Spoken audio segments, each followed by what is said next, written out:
Yo. Why the fuck niggas think they got to go report to another nigga about me? Alright, look, you know what, nigga? Go tell him. Go tell whoever you think is in control of me, nigga. Huh? Drag dash. Go tell him, nigga. Yeah. Drag to the motherfucking ass, they don't want no problems with. Hey, fallen angels, you guys are all my angels. You fell into my channel, so I welcome you all here. What I'm gonna do is just a little update on what's happening in this violent shelter me and my fiance are stuck in. I'm stuck being not stuck where I don't want to be. You know, I wish I didn't have to be, but that's what I'm about. I'm here protecting everybody.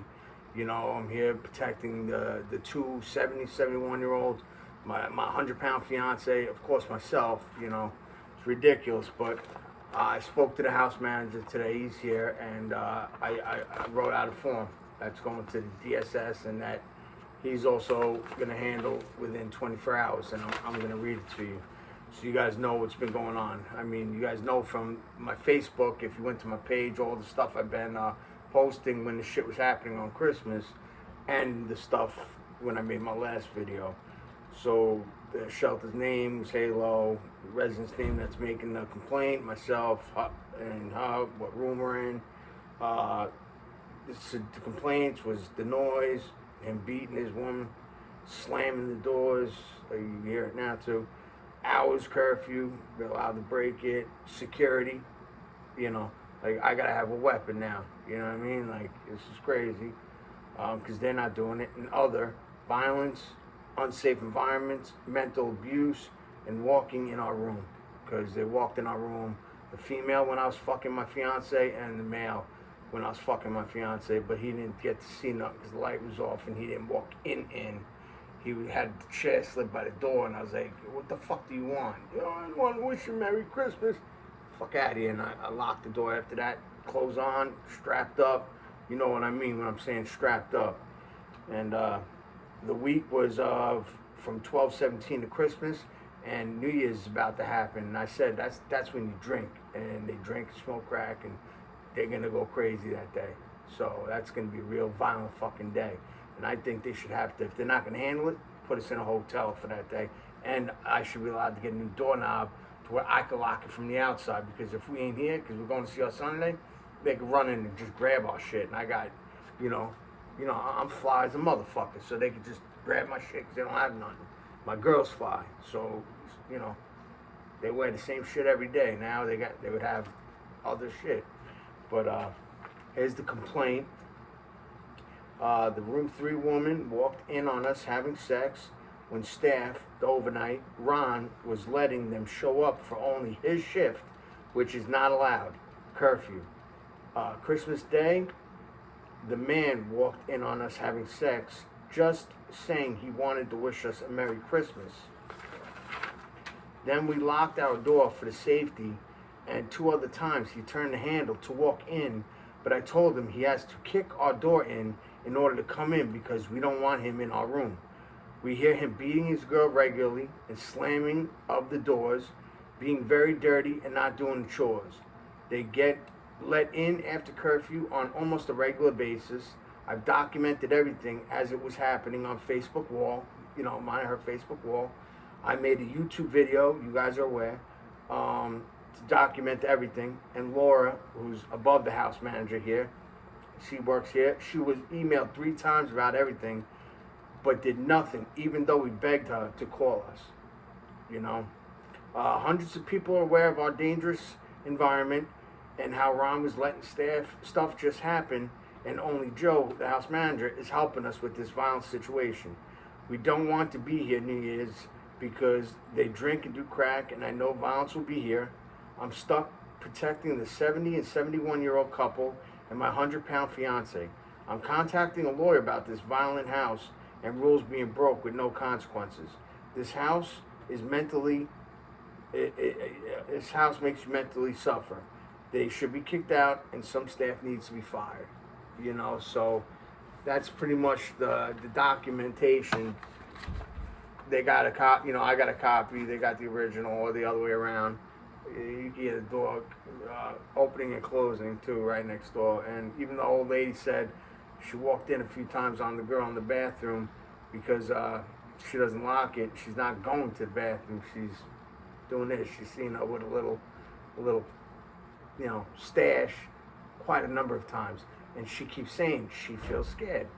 And you see, you can hear the door open and close, because I think she's trying to listen, because the guy in here, she's only here, so she's probably trying to gather intel and let him know. But like I said, at the end of the day, I'm protected. You know what I mean? I'm protected unless the motherfucker comes in strapped with a fucking gat. You know what I mean? Like with a ratchet. Then I have a problem, obviously.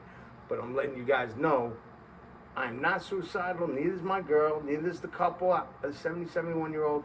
We love our lives. She loves her life. Baby, do you say it? If you do or don't. Yeah, I do. So you heard it. So if something bad happens, we didn't do it to ourselves. It was let happen. Nobody did nothing. I did what I had to do. I documented it since days ago and still kept trying to hit up the head people. And I finally got in touch with the house manager. He worked the other day and he said, why didn't I say something the other day? And I told him I didn't know. But someone's knocking at the door. Answer the door, baby. Someone's knocking at the door, so I'm going to let you guys go. All right, Fallen Angels. I'll talk to you later. Hey, Fallen Angels. Back again because something just happened. That's why I had to stop the video.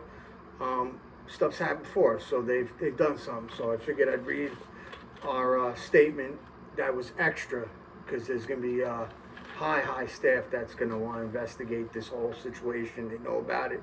They're going to want to investigate us, what we know as well. We wrote on 12/17, not sure of the exact days.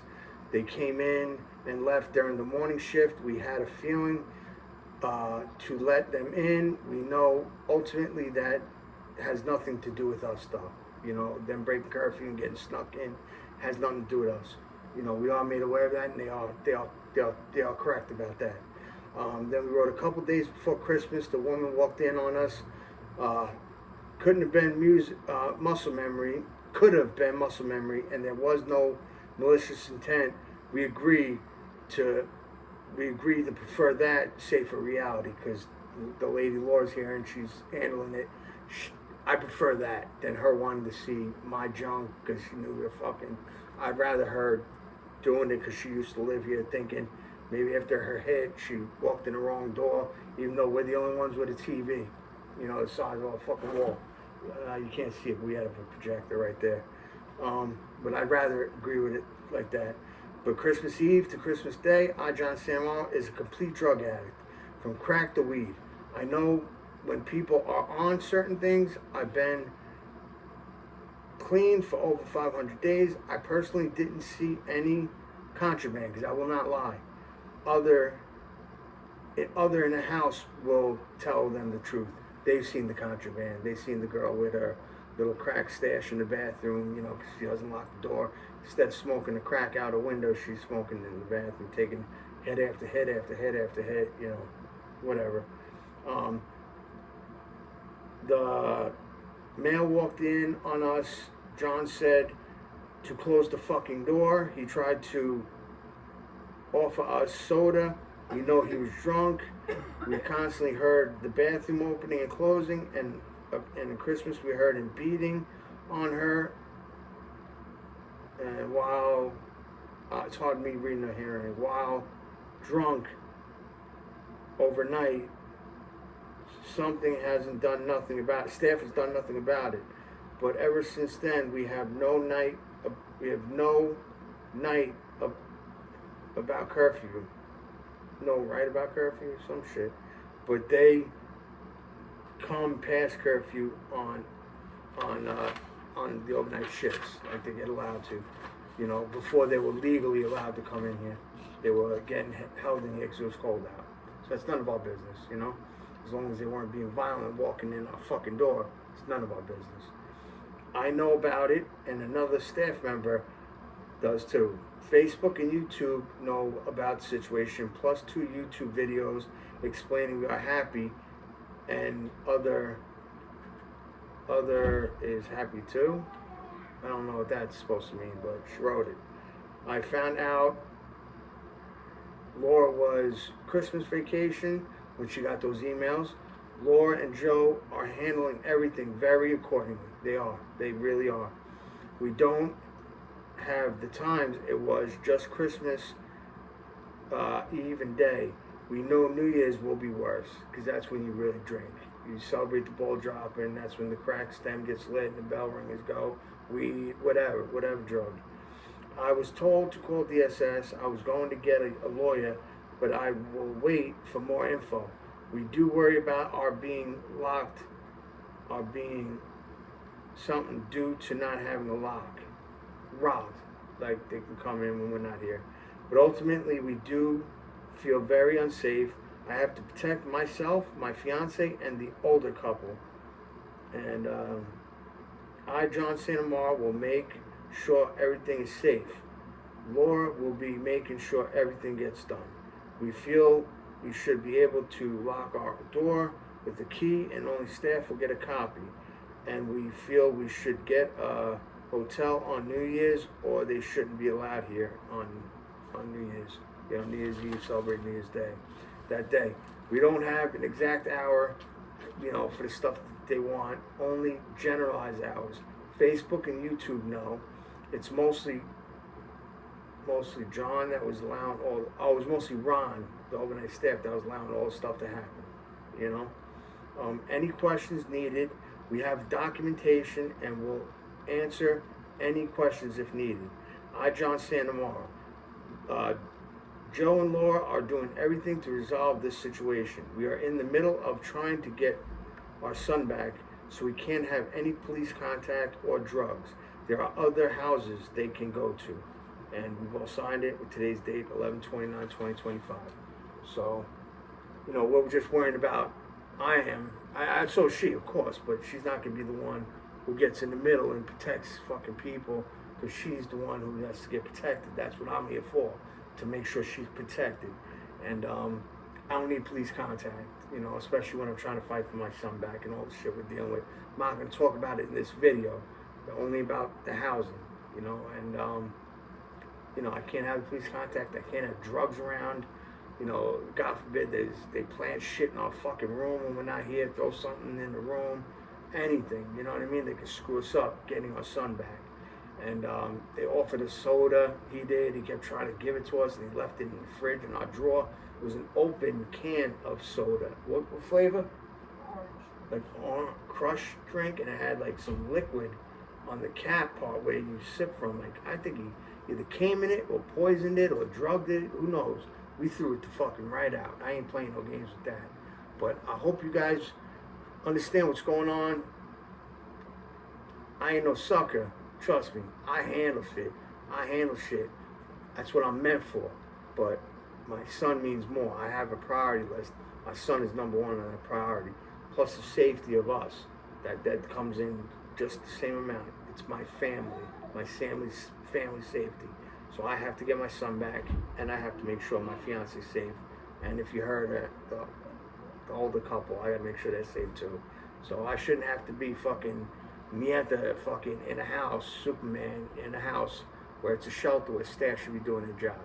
You know, so I did want to clear up that now that Laura's here and Joe's here, they are doing everything. We have a head person coming here at 11 or 2, between 11 and 2, to talk to us about, you know, everything that's going on and stuff like that, to see what they plan on doing, either handling them or telling them they got to go to a different house or not come back no more, or change the way they act, one or the other.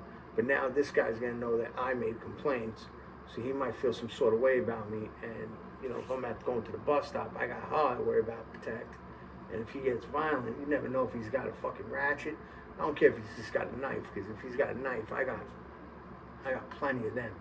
You know what I mean? And stab me a couple times, don't matter. I'll be stabbing you too. We'll both die. I died 8 times. There's still life left in me. But I love you all. I love you all for the fucking care that you're giving us. And one person in particular that showed a lot of care, you know who you are.